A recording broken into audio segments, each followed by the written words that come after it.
interpret them, recognize that approximately every 2150 years, the sunrise on the morning of the spring equinox would occur in a different sign of the zodiac. This has to do with a slow, angular wobble that the Earth maintains as it rotates on its axis. It is called a precession because the constellations go backwards rather than through the normal yearly cycle. The amount of time it takes for the precession to go through all 12 signs is roughly 25,765 years. This is also called the Great Year, and ancient societies were very aware of this, and they referred to each 2150-year period as an age. From 4300 BC to 2150 BC, it was the age of Taurus, the bull. From 2150 BC to 1 AD, it was the age of Aries, the ram.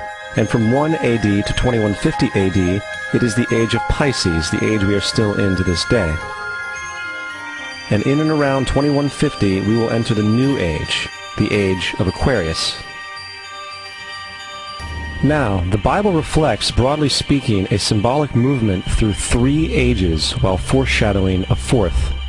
In the Old Testament, when Moses comes down Mount Sinai with the 10 Commandments, he is very upset to see his people worshiping a golden bull calf. In fact, he shattered the stone tablets and instructed his people to kill each other in order to purify themselves. Most biblical scholars will attribute this anger to the fact that the Israelites were worshiping a false idol or something to that effect. The reality is, the golden bull is Taurus the bull, and Moses represents the new age of Aries the ram. This is why Jews even today still blow the ram's horn.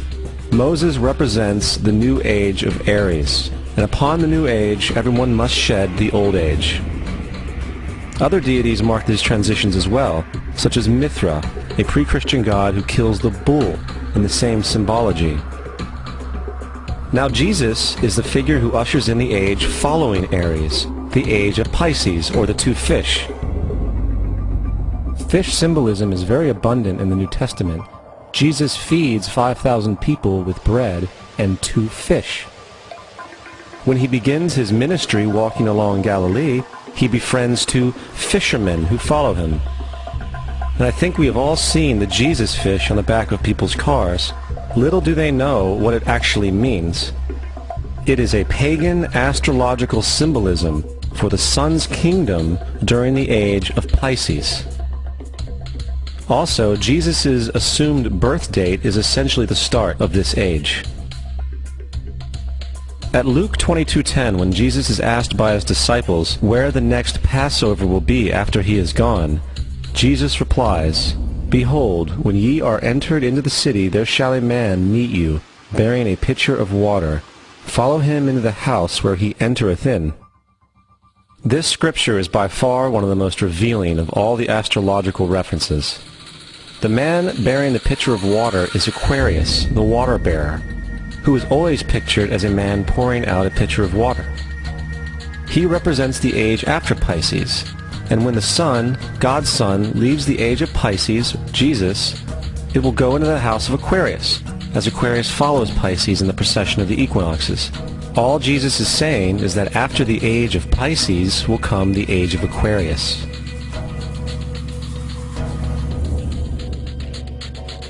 Now, we have all heard about the end times and the end of the world. The cartoonish depictions in the book of Revelation aside, the main source of this idea comes from Matthew 28:20, where Jesus says, "I will be with you even to the end of the world." However, in the King James Version, world is a mistranslation, among many mistranslations. The actual word being used is eon, which means age. I will be with you even to the end of the age, which is true, as Jesus' solar Piscean personification will end when the sun enters the age of Aquarius. The entire concept of end times and the end of the world is a misinterpreted astrological allegory. Let's tell that to the approximately 100 million people in America who believe the end of the world is coming.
La primera profecía nos dice que el sistema solar, en 1999, está saliendo del último de esos ciclos, que nos encontramos en el amanecer de la galaxia, saliendo de la oscuridad y a punto de entrar en pleno día galáctico.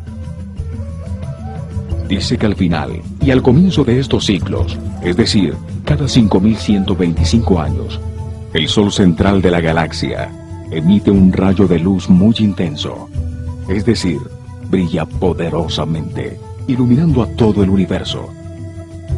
Este brillo, este rayo de luz, lo hace para sincronizar a todos los planetas y soles de la galaxia. Es como el latir lumínico del corazón de la galaxia, palpita cada 5125 años. Nos dicen también los mayas que ese brillo, ese resplandor inmenso, ese periodo de transición que marca el final de un ciclo y el comienzo de otro, dura 20 años. Un catún lo llamaban ellos. En ese periodo de 20 años, en el tiempo del no tiempo, nos encontramos precisamente ahora. Es un momento evolutivo, una etapa corta, pero intensa.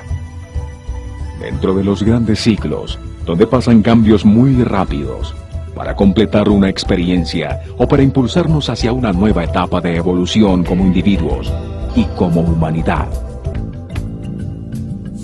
Estamos en el periodo del no tiempo, y como individuos tenemos que tomar una decisión que nos afectará a todos.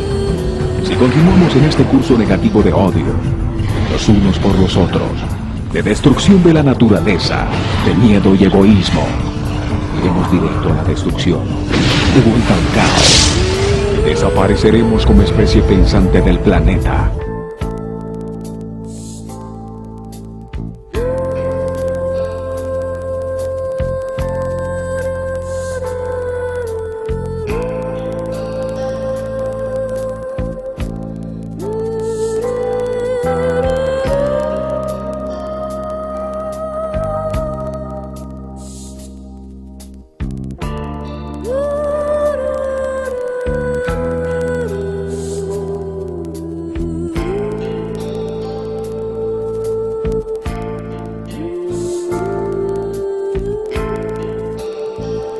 Have gone through and are going through the final stages of a very dark age, but I also see glimmers of hope everywhere I look. I see people who are no longer willing to have their thoughts and their consciousness patrolled and controlled by others, who seek direct spiritual contact, who recognize that the established monotheistic religions, whether Judaism, Christianity and Islam, while they might have been instruments of liberation at some time in the past, are now primarily instruments of oppression and hold down and suppress the human spirit. And I see everywhere around me people reaching out to bypass that monolithic block of established religion and make their own contacts and own connections with the spirit realm. I do see a new birth of human consciousness underway, and when these things happen, they can sometimes happen very, very fast. So I do not rule out at all the possibility that all of us are going to be looking at the mystery and meaning of life in a very different way very soon. And that date, 21st of December 2012, sticks in my mind